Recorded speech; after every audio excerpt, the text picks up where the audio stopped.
Y nos vamos a trasladar a Washington, D.C., donde está Guillermo Pacheco, experto en seguridad y analista internacional. Guillermo Pacheco, ¿cómo estás? Bienvenido a TNE TV.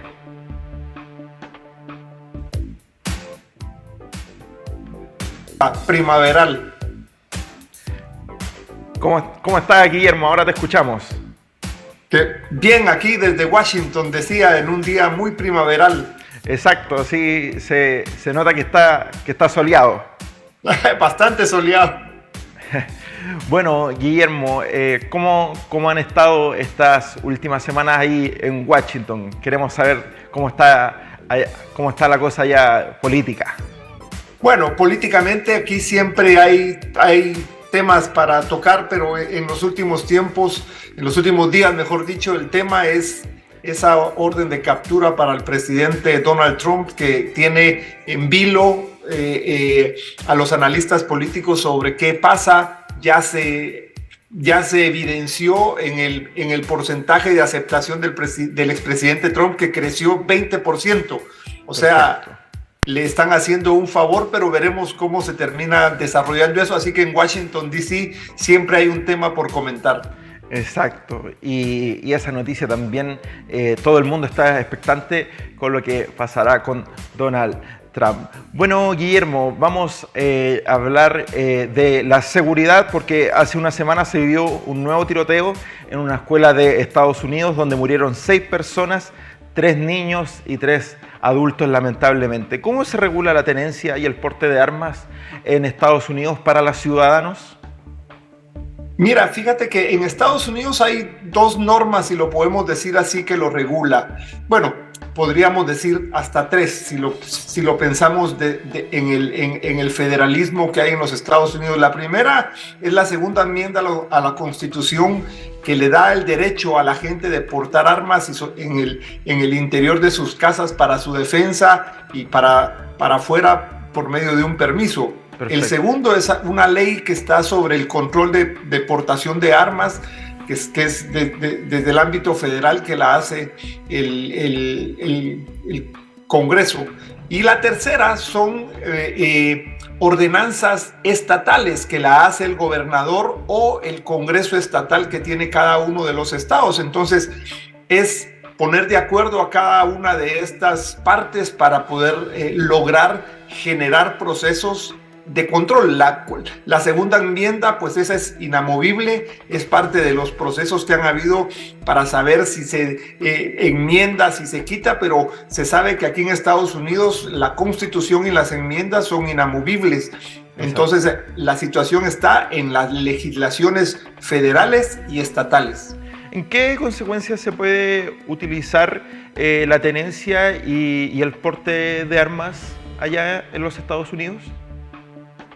Mira, una de las cosas principales es que la tenencia, y es parte del problema que existe ahora. Exacto. Te voy a poner un ejemplo.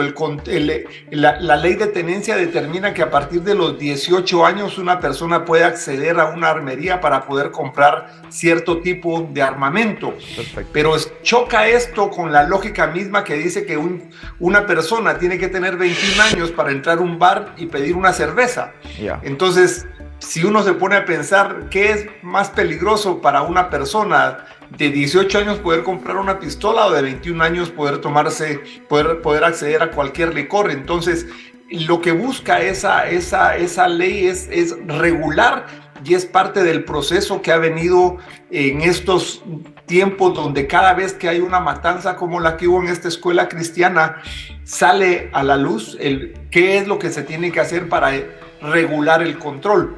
Exacto, bueno, la semana pasada tuvimos que lamentar e informar este tiroteo. Estamos en un canal evangélico cristiano y lamentamos la noticia de la muerte de una hija, me parece que de un pastor, no sé si fue hija o hijo, de un pastor presbiteriano e hija, me corroboran acá. Lamentamos profundamente esa pérdida, porque no tan solo fue de un ser humano, sino que también fue de un hermano en la fe de nosotros.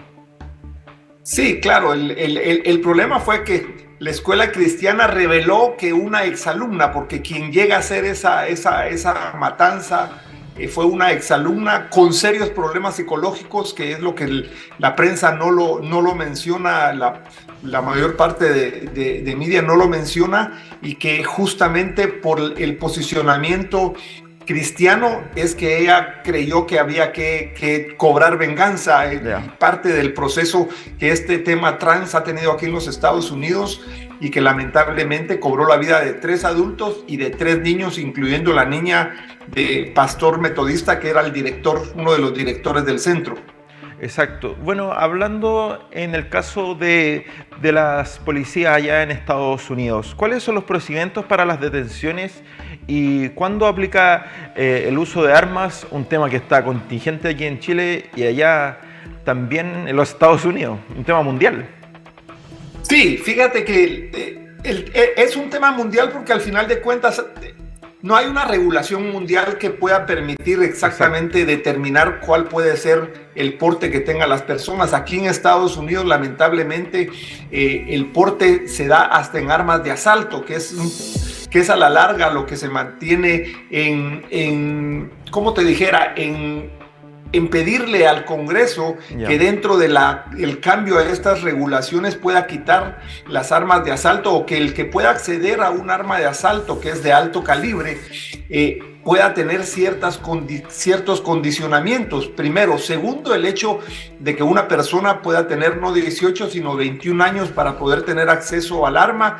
Y tercero, que tenga ciertos exámenes psicológicos, porque la mayoría de las personas que terminan haciendo estos ataques tienen problemas psicológicos. Entonces hay ciertos aspectos que la ley de control lo tiene que tener, y que cada uno de los países no hay por ejemplo una uniformidad cuando se dice cómo regular el control y la tenencia de armas. Puede ser dentro de la casa, puede ser para usarlas fuera. Entonces es complicado el buscar una uniformidad, pero sí debe existir un entendimiento de los alcances que tiene cada una de las armas. Exacto. Estamos junto a Guillermo Pacheco, experto en seguridad desde Washington, D.C., también analista internacional. En este mismo foco que estamos hablando, nos vamos aquí a Latinoamérica. Ecuador autoriza la tenencia y porte de armas de uso civil para defensa personal. ¿Cómo ves esta decisión del presidente de Ecuador, Guillermo Lasso? Mira, fíjate que esto puede analizarse desde un aspecto. Primero, si tiene la capacidad de regularla a través de una ley y no simplemente de una autorización, de una orden ejecutiva, porque puede tener consecuencias. ¿En qué sentido? Culturalmente tiene que haber una lógica del uso de las armas. Como mencioné aquí, para defensa y uso personal en Estados Unidos, tú puedes tener cierto tipo de armamento sin necesidad de sacar un permiso, solo dentro de tu casa. O sea, para uso dentro de tu casa lo puedes tener. Entonces, si en Ecuador el presidente Lasso quiere poder ayudarle a la población que se defienda, si no existe una muy buena regulación para la tenencia y portación, lo que puede hacer es subir el índice de inseguridad, porque entonces muchas personas pudieran acceder a creer que por tener un arma se van a poder defender, su seguridad va a estar más alta. Entonces creo que en los países de América Latina debería tomarse en cuenta también una cosa como en Estados Unidos.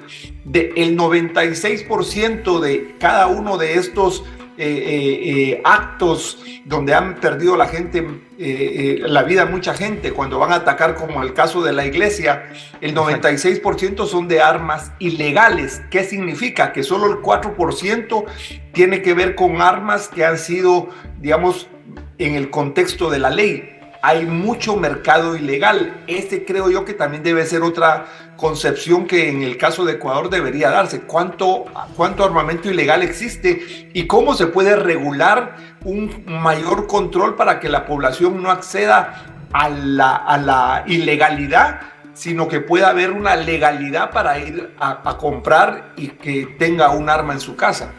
Guillermo, bueno, algunos expertos han dicho que frente a este tema de Ecuador por la tenencia y uso de armas va a aumentar la inseguridad, pero también va a aumentar los índices de violencia.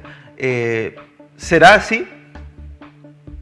Puede ser, lo mencioné, si no sabes regularlo, puede haber un incremento de los actos de violencia y con el uso de las armas. Lo menciono, pero vuelvo y repito, no son exactamente las armas legales que esa ley va a poder regular, que cada quien puede ir y que su arma esté registrada. Ese es principalmente lo que un gobierno tiene que tener, un registro de armas y de qué tipo de armas tiene la persona, como lo hay también aquí en Estados Unidos y debe haber en los países.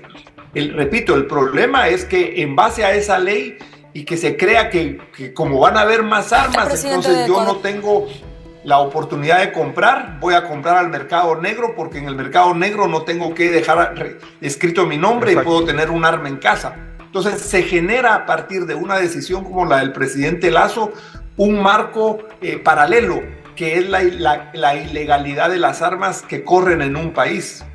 Exacto. Bueno, vimos el tema del uso y la tenencia de armas en Estados Unidos, en Ecuador.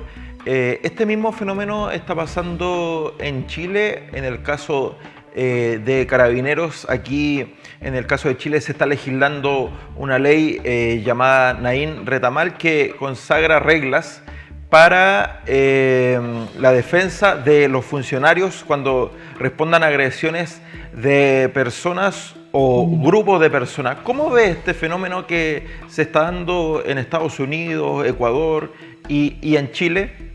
¿Cómo analiza este fenómeno que está ocurriendo en estos tres países?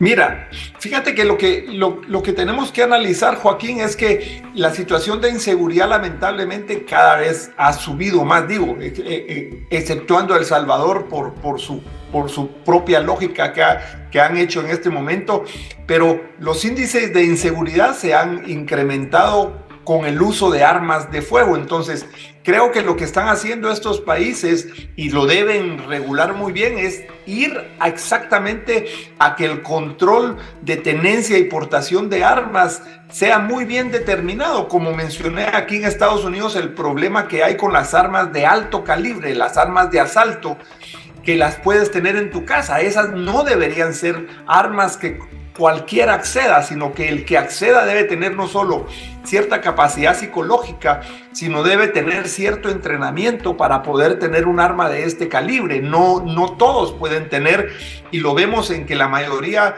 muchos de los, por decir la mayoría de los ataques que han habido aquí en Estados Unidos son con ese tipo de armas de alto calibre. Entonces, ese esfuerzo que está haciendo Chile en poder regular la tenencia para poder reaccionar ante un ataque, tiene que definirlo muy bien, y Carabineros lo puede estar determinando bien.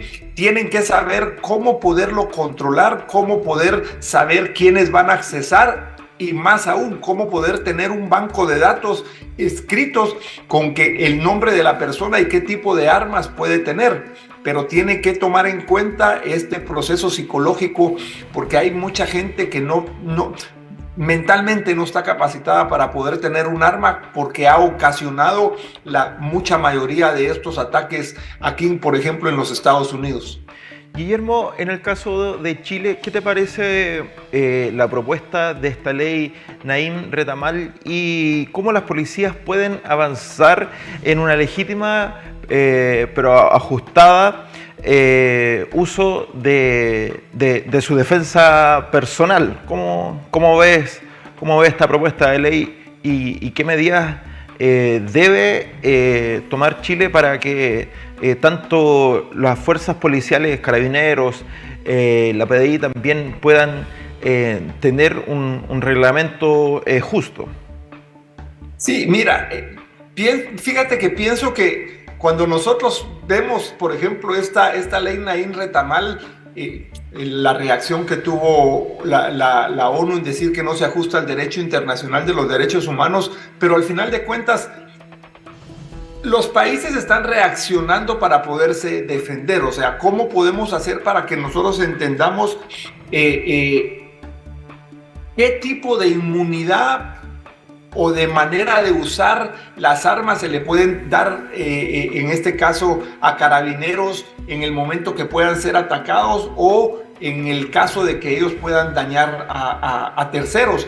Pero al final de cuentas me parece que no sé si es al final la manera como se está interpretando la ley, porque en parte, cuando esa ley toca la legítima defensa privilegiada, es que el uso de armas letales la puedan tener la policía únicamente. Entonces, ¿cómo la policía puede tener armas letales? Tiene también su lógica de ponerlos, poner en manos de los policías armas, de los carabineros, armas de alto calibre que no se deberían usar solo en determinadas situaciones. Y la lógica de pensar, ¿por qué en estos tiempos ya la naturaleza que conocemos de Fuerzas Armadas y de policías o carabineros en medio de esto ya no alcanza para la naturaleza de los conflictos que hay en los países de América Latina? Perfecto. Entonces, esto que estamos viendo en esta ley Naim Retamal, en cuanto a la interpretación, por decirlo así, que se le dé a la ley, es lo que ha generado este tipo de protestas, este tipo de reacciones por el tema de derechos humanos, porque al final es cómo hacemos para que la regulación, por muy carabineros sean, determine que esas armas van a ser usadas solo en algunas ocasiones muy complicadas. Pero aquí viene una última pregunta que quiero dejarte, Joaquín, es ¿quién va a determinar que es de alto nivel o de alto impacto para que se pueda usar esa arma letal? Entonces hay mucha situación abierta, muy juicio de quien tenga el arma para poder determinar cuándo la use. Guillermo, para ya ir finalizando, ¿cuál crees qué país avanzará primero en temas de seguridad? ¿Será Estados Unidos, Ecuador, o será Chile, o será otro país que avanzará en el corto plazo en temas de seguridad? ¿Cuál crees tú que será? Fíjate que si lo vemos en el ámbito de seguridad, pero en el tema que estamos hablando de tenencia y portación de armas, yo no sé cuál de los tres al final, no me atrevería a decir cuál lo puede avanzar. Si te das cuenta, en el caso de Estados Unidos, el presidente Biden desaprovechó los 2 primeros años de su mandato porque él tenía la mayoría en la Cámara de Representantes y en el Senado, y él pudo haber metido una ley para regular mejor la tenencia y portación de armas, y no lo hizo. Exacto. Y es ahora, con estos casos últimos que ha habido este año, que lo ha tratado de hacer, pero lo hace cuando no tiene una mayoría ya en la Cámara de Representantes, que es donde se hacen las leyes. ¿Por qué pongo este ejemplo? Porque tiene que haber una voluntad política para Exacto. que esta regulación, este control y regulación del porte y tenencia de las armas se dé. Y no veo yo en este momento, ni en Estados Unidos, ni en Ecuador, ni en Chile, que haya esa voluntad política, pero déjame explicarme, una voluntad política de todos los actores políticos y no de ciertos grupos que propongan ciertas leyes, o como en el caso de Ecuador, que lo haga únicamente el presidente sin tomar en cuenta a los otros componentes políticos. Exacto. Es importante esto porque el tema de las armas, como tú lo dijiste, es un tema de seguridad nacional, Joaquín. Entonces deben estar los actores políticos en consenso, sabiendo que no tiene que ser un solo partido, ni el partido de gobierno, ni el gobierno mismo, sino que debe ser un tema que reúna, que permita integrar las opiniones y alcanzar una ley que permita proteger a los ciudadanos y que tampoco limite el uso y portación de armas. O sea, creo que es ese equilibrio que tiene que dar entre la protección a los ciudadanos y saber regular y controlar la tenencia y portación de armas. Guillermo Pacheco, analista internacional y experto en seguridad desde Washington, D.C. Te agradecemos, Guillermo, este tiempo de análisis. Gracias a ti, Joaquín, y saludos hasta Santiago. Un fuerte abrazo y bendiciones. Un abrazo grande, Dios le bendiga, don Guillermo.